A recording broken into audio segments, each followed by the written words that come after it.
Safe خالد صاحب کو programme میں شامل کریں گے۔ سیف صاحب، آپ اگر کمپیریزن کریں ماضی کی حکومتوں کی پالیسیز کا اور موجودہ حکومت کی پالیسیز کا، جس طرح محسن صاحب بھی فرما رہے تھے کہ کنسٹرکشن سیکٹر کسی بھی ملک کی معیشت کے اندر بیک بون کی حیثیت رکھتا ہے، تو اسپیسیفکلی اگر کنسٹرکشن سیکٹر کی بات کریں تو کیا کمپیریزن آپ کریں گے ماضی کی حکومتوں کی پالیسیز اور کرنٹ گورنمنٹ کی پالیسیز کا؟ جو پولیٹیکل ڈیولپمنٹس ہیں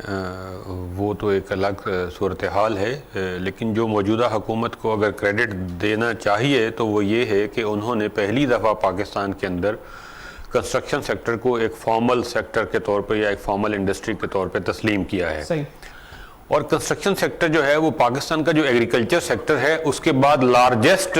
جو انفارمل امپلائمنٹ آفر کرتا ہے، آپ کی جو انفارمل لیبر ہے اس کو جو ہے وہ امپلائمنٹ آفر کرتا ہے۔ اور کنسٹرکشن سیکٹر ہی واحد ایسا سیکٹر ہے جو جب بھی کبھی موبلائز ہوتا ہے تو اس کے ساتھ جو ہے وہ الائیڈ انڈسٹریز جو ہیں، اس میں سیمنٹ ہے، اسٹیل ہے، اور اس کے علاوہ جو اس کی ویلیو چین ہے وہ ساری کی ساری موبلائز ہوتی ہے۔ تو پاکستان میں پہلی دفعہ ایسا ہوا ہے کہ ریئل اسٹیٹ اور کنسٹرکشن اسپیشلی جو ہے وہ اسپیسیفکلی کنسٹرکشن کی بات کروں گا، اس کے اندر جو ہے وہ انسٹیٹیوشنل فائنینسنگ آفر کی گئی ہے، اس کے اندر مارٹگیج فائنینس آفر کیا گیا ہے۔ تو یہ جو انیشیٹو ہے اس گورنمنٹ کا، آئی being the industry expert I can never ever deny their contribution towards the formalization of this sector. And it is very important to mention here کہ ابھی بائیڈن ایڈمنسٹریشن نے $1 trillion کا انفراسٹرکچر بل جو ہے وہ approve کیا ہے just to stimulate the economy of the US.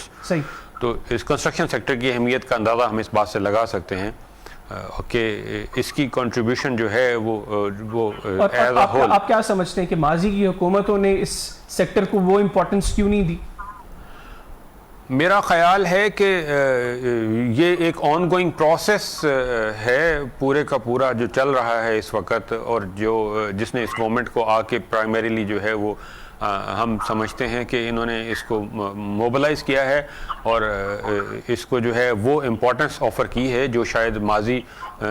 کی حکومتیں نہیں اس کی طرف توجہ دے سکیں جتنی توجہ کی ضرورت تھی اس سیکٹر کو۔ اور اب جو ہے وہ آئی بلیو کہ کرنٹ گورنمنٹ ہو یا آن گوئنگ، اگر ہم اس پیس کو مینٹین کرنے میں کامیاب رہے